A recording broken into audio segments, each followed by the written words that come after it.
Welcome to Too Fun of Books. My name is Janelle and this is a reading roundup. In this video I'm going to chat about the books that I have read recently. Some of them are advanced reader copies that I got from NetGalley, and some of them are books that I read for the Nightingale August challenge, which has now turned into the Nightingale Sea Coal September challenge. And so if you will excuse my voice, my allergies have been really bad, and so it's affecting how I sound, and I'll end up clearing my throat and stuff, so I do apologize for that. So I'm going to start with I read three arcs from NetGalley, and so I'm going to start with those. I read Nightshade by M.L. Huie. This is the second in the Livy Nash series, and I have read the first one. I read the first one from the library, and I really enjoy this series. Livy Nash is a great character. They take place immediately following the Second World War in London, and Livy Nash was an SOE agent during World War II, and in the first book she is kind of trying to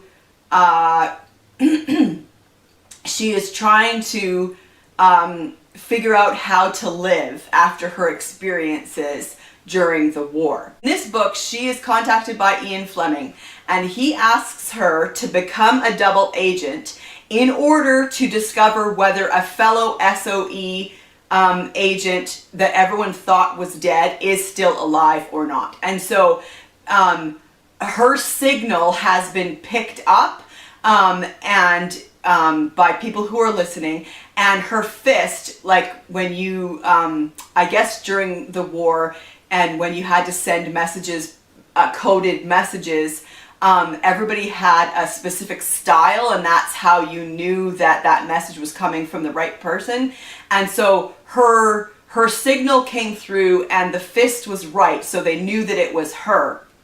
And so Livy is actually sent to Washington in order to try and get in with this guy from Russia, because they believe that this agent, after she was over in France and got caught and was in a concentration camp, and then they don't know what happened to her after that, but there was a very good chance that she got sent on to a Russian camp. Anyway, so Livy is supposed to try and become a double agent with this Russian guy in order to try and figure out where her friend is, and they knew each other from training. And it was just a really good book. The character of Livy Nash is great because she is so damaged, and yet has such a sense of duty and justice, and she will do pretty much anything in order to try and save her friend.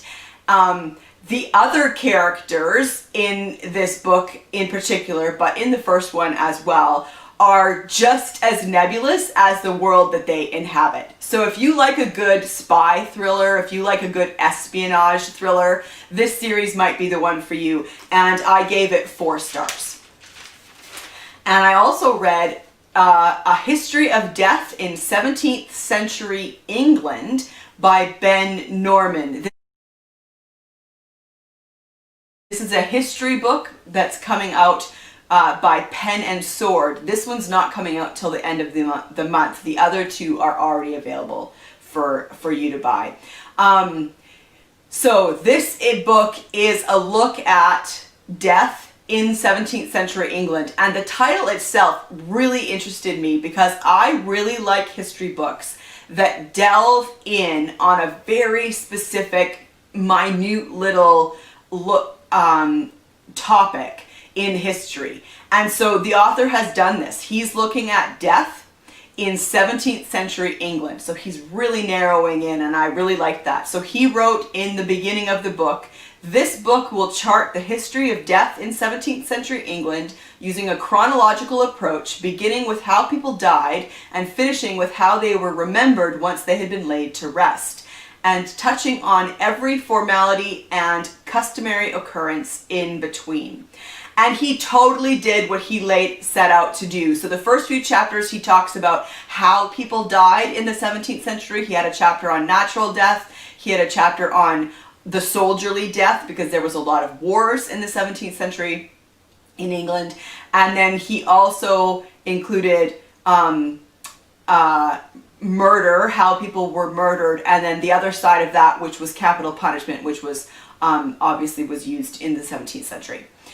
So that was really interesting. But then the rest of it is where I really was interested, because he talked about how we remembered those who had died in the 17th century, and he talked about the deathbed and what happened when people were dying, which was all really, really interesting. He made really good use of primary source material, and you could tell from the lengthy bibliography at the back of the book.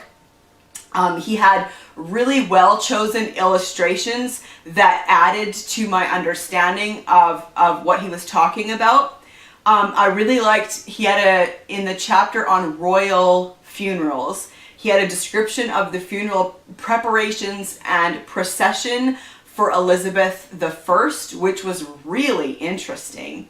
He also talked about unconventional burials, and so during the plague, he actually did this one story of this man who dug his own grave because he was dying of the plague, and he, I don't know, he wanted to make sure that he was actually buried properly. I'm not sure. So he dug his own grave, and he just laid down in it and then waited to die. He had a section on kind of how we remembered, and he talked about remembrance bequests, which was really interesting, including really popular at the time were death's head rings. So yeah, I just really enjoyed this history. I found it fascinating. And there was so much primary source material from wills and newspapers and diaries and letters that it was just, and mortality bills. Like, it was just, yeah, it was a really well-researched history, and I gave it 4 stars. And then finally, I read A Deception at Thornecrest by Ashley Weaver. This is the 7th in her Amory Ames series. This one is set in 1934 in Kent. So her and Milo have gone home to Milo's family manor to await the birth of their child. And so because it's set at the manor and the village that surrounds it, it really did feel like a village mystery, which I loved. I thought that was really great. And I also loved the first sentence. I thought it was a great first sentence. It was on a sunny spring morning in the 8th month of my pregnancy that a woman arrived on my doorstep claiming to be married to my husband. What a great way to open a book, right? So the Amory Ames series is told in the first person, and I just really enjoyed it. It was just a really good historical mystery, and I gave it 4 stars. Alright, so I've got a book that's overdue at the library, and I really feel like I need to return it, but I don't have enough books to do a reading roundup, so I'm just going to talk about these 2, and then I'm just going to slip this video in when I do the rest of, when I do my next reading roundup video. So I've got 2 books to talk about right now, and the first is The Other Bennet Sister by Janice Hadlow. This is a pretty big book. It's over 500 pages, not quite 500 pages, but it was really, really good. I didn't really know what to expect going into this. As with any sequels or retellings of classics, they could go either way, right? I mean, it could be good, it could be bad. I wasn't entirely sure. Now, this is a story about Mary Bennet from Pride and Prejudice, which is an interesting angle to take because she is the kind of invisible sister, the one to whom nothing really happens in the story. And so it's a really interesting idea to write a story about her and what happens to her. I liked the book better once we got past the events of Pride and Prejudice. which doesn't really surprise me because it is very daunting for an author to rewrite or use Jane Austen's original material. I mean, that's just, and it's also then just so noticeable what is Jane Austen and what isn't. And so I am not surprised that I did prefer it when it was, once it was past that. Now, I am going to show you how far into the book. So the book is split into parts. Part 1 is the part that covers material from the original story, and that's this. So really, it's not excessive, it's not too much, and then the rest of it, Janice Hadlow got to write the story to her own preference. And I really liked it. I ended up giving this 5 stars. I thought it was very well written. The author stayed true to the characters that she created, that Jane Austen created in Pride and Prejudice. Although I would have to say that I think Janice made Mrs. Bennet slightly more harsh and angry than she appears to be in Pride and Prejudice. And I mean, she is the same in that all that matters to her is getting her 5 daughters married. That is the most important thing to her, and that part stays true. But in this book, she does seem to be harsher in relation to her daughters and angrier than her character is described in Pride and Prejudice. I absolutely loved that the gardeners played a big part in this book. I love the gardeners. They're some of my favorite, like, minor characters from Pride and Prejudice. And so I absolutely loved the fact that they played a big role in this story. I was surprised at how big of a role Caroline Bingley played in this story, but it was a good role and I really liked it. I was just kind of surprised. And so, yeah, I gave this 5 stars. It was really good. I would definitely read it again. I mean, towards the end, I was like, oh, this is heading in one direction. And I'm like, Mary, what are you thinking? Don't do this thing that you're thinking of doing, and don't do it, don't do it. And so I won't spoil anything, but yeah, it was really good. And then I also read Charles Todd's latest Ian Rutherford book called A Divided Loyalty. This is a historical mystery series set immediately after World War I in England. And Inspector Ian Rutledge works for Scotland Yard. He is also suffering from PTSD from the war, and at a time when that was a shameful thing to admit. You would never admit it. It is a shameful thing that is the case. And he is always worried that he's going to lose his job if it comes out that he is suffering from what they called at the time shell shock. So this is the latest in that series. This came out this year, 2020, and it was really good. It was a really good outing in the series. I gave it 4.5 stars. It was great. The name A Divided Loyalty it's actually a really good name and may not necessarily mean what you think it means in the book. And so he gets called to review a case that another inspector, a chief inspector, had investigated previously. A woman's body was found in Avebury, and the chief inspector investigated, did what he could, was never able to identify the woman, and was also not able to find her killer. And so Inspector Rutledge gets tasked with reviewing that case and seeing if he can do any better. And it was just really good. I've been to Avebury, so that was really cool because I could imagine and see in my mind where they were, and her body was found near one of the stones, one of the standing stones. And so that was just really cool. I really love this series. If you like historical fiction, if you like historical mystery, if you like kind of books that have characters dealing with the consequences of their past, the consequences of war, then this might be the series for you. It's really well written and really very interesting. And yeah, I gave it 4.5 stars. So I read In the Shadow of Croft Towers by Abigail Wilson. This is actually her debut Regency romance. And in a previous reading roundup, I talked about the first book of hers that I ever read, which was Masquerade at Middlecrest Abbey, I believe it was called. And I didn't realize until I started reading this that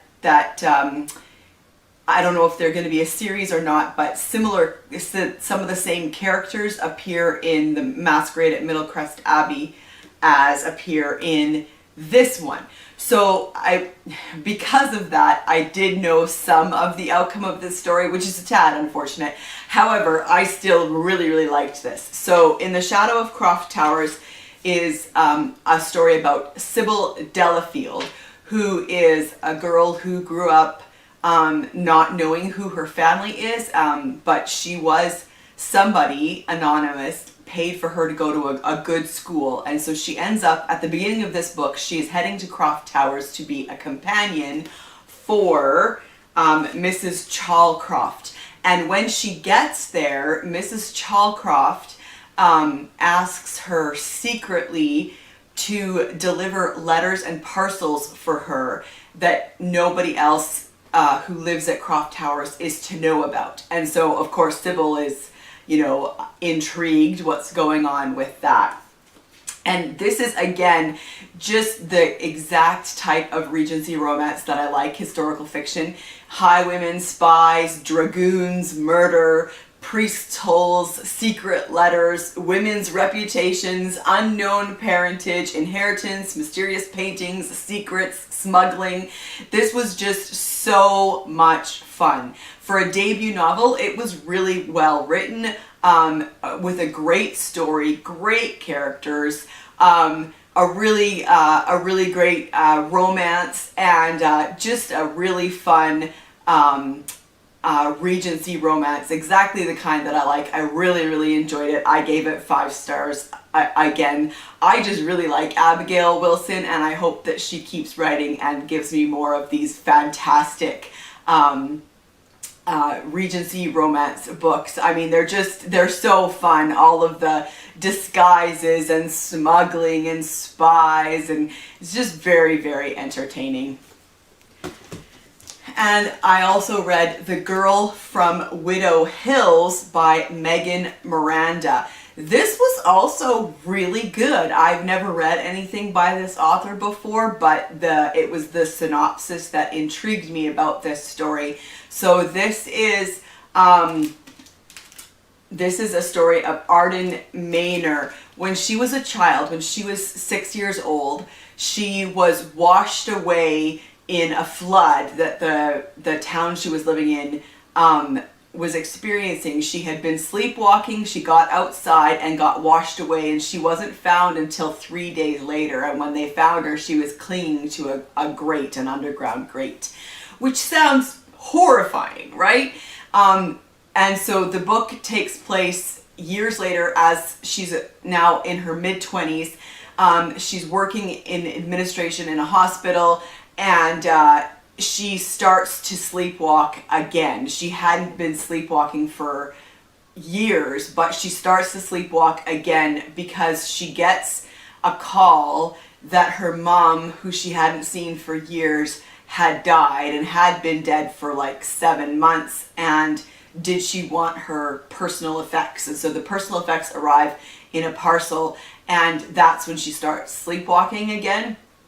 And she comes to one night out in her yard, back kind of at the periphery of her yard, and she's standing over a dead body. And so then the story ensues, and it was great. It was so interesting, like trying to figure out what had happened in the past, how it was maybe relevant to what was happening right now. Who is this man that was dead? What really happened? Did she kill him? It was it was really, really good, and I gave it 4.5 stars. I don't want to give away too much more because I don't want to ruin it for you, but it was really great, and kind of the effects of a story like that on the family members, it was a great part of this story. So like when you're the survivor of an event like that, because it made the headlines and everybody was interested, and so there was a lot of that in this book about how your story is no longer your story, your past is no longer your past, that because of the national interest in the story, that all of these people felt like they had a say in her life or a part of her life because they were so wrapped up in the story. So that part was really interesting too. Yeah, I gave it 4.5 stars. I really, really enjoyed it. It was really interesting, really tense, and just like trying to figure out what's going on. It was great. And then I read a couple of books, as I said, for the Nightingale August Challenge, or the Nightingale Sequel September Challenge. And these are by Donna Douglas. I could not get a hold of the first book in the series, so these are actually the second and the third. So this is the Nightingale Sisters and the Nightingale Nurses. Now, these books were written in 2013, I think. Yes, 2013. They are set, however, in London in 1935. The first book, the book that I read, The Nightingale Sisters, starts in 1935 and then moves into 1936, and The Nightingale Nurses continues the story in 1936. And so I'm going to talk about these books together because these books they're a series, but they follow essentially the same characters, and it kind of just feels like an extension of the story. They're really sagas. And so it's about, each story kind of focuses in on 3 student nurses from the Florence Nightingale, the Nightingale Training Hospital in the East End of London. And they're really good. They're really interesting. I mean, first of all, if you want any interesting information about the Nightingale Training Hospital and what that was like for students and for the sisters, and all of that, that part was really, really interesting. But then there was also so much about the history at the time. So, of course, King George died in 1935, and King Edward became the next king. And so this is right around the time, it's just before he abdicates from the throne. And so that all is really interesting history, but it's also that like few years just before the Second World War. And so there is also a lot in here about Mosley's black shirts, the British Fascist Union, I believe.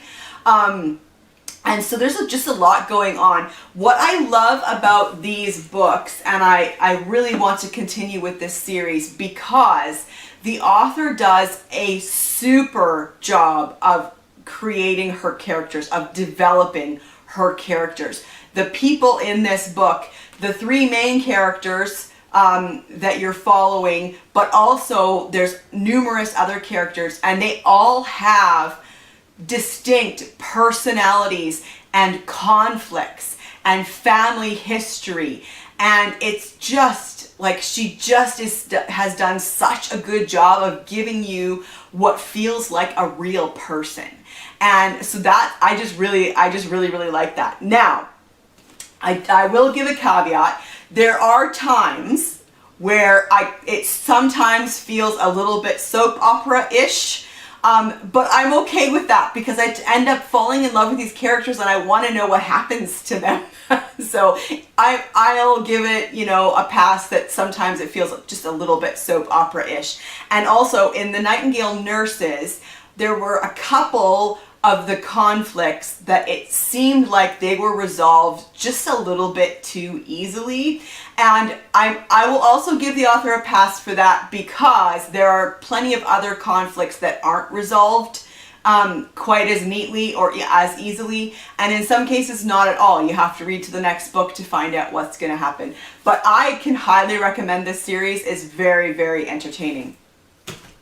And then I read Anne of Green Gables by L.M. Montgomery. The reason why I chose to reread this is because I read Marilla of Green Gables, and I forget who wrote that book. But that made me want to go back and reread the original. And I just absolutely love Anne Shirley, Anne of Green Gables. So I need to kind of put this caveat here right at the very beginning. My love of and rating for this book are heavily influenced by nostalgia. I just need to get that out of the way. I'm a Canadian. I first read Anne of Green Gables when I was about 12. I'm a feisty redhead myself. I don't necessarily look like it anymore, but I am, I swear. And I really connected with Anne and when I first read these books. And so there's just so much nostalgia wrapped up in this that there's no way I can take it out of how I talk about this book or how I rate this book. And I also knew that it was basically children's fiction or like kind of YA maybe, I don't know. And I wondered how that would affect my enjoyment of reading it again now as a grown-up. And I have to say it didn't at all. I still just really loved this story and the shenanigans that happened. So there's a few things that I highlighted. So oh yes. So there were so many moments where I found myself like smirking or actually laughing out loud in this book, and this was one of them. This was when Anne needs to apologize for her behavior to Rachel Lynde. Rapt and radiant, Anne continued until they were in the very presence of Mrs. Lynde, who was sitting knitting by her kitchen window. Then the radiance vanished. Mournful penitence appeared on every feature. Before a word was spoken, Anne suddenly went down on her knees before the astonished Mrs. Rachel and held out her hands beseechingly. "Oh, Mrs. Lynde, I am so extremely sorry," she said with a quiver in her voice. "I could never express all my sorrow. No, not if I used up a whole dictionary. You must just imagine it. I behaved terribly to you, and I've disgraced the dear friends Matthew and Marilla who have let me stay at Green Gables, although I'm not a boy. I am a dreadfully wicked and ungrateful girl, and I deserve to be punished and cast out by respectable people forever. It was very wicked of me to fly into a temper because you told me the truth. It was the truth. Every word you said was true. My hair is red, and I'm freckled and skinny and ugly. What I said to you was true, too, but I shouldn't have said it. Oh, Mrs. Lynde, please, please forgive me. If you refuse, it will be a lifelong sorrow to me. You wouldn't like to inflict a lifelong sorrow on a poor little orphan girl, would you? Even if she had a dreadful temper? Oh, I'm sure you wouldn't. Please say you forgive me, Mrs. Lynde." How can you not love Anne Shirley, right? This book also has fantastic illustrations. Here is the illustration for the scene that I just read to you. And here's one more.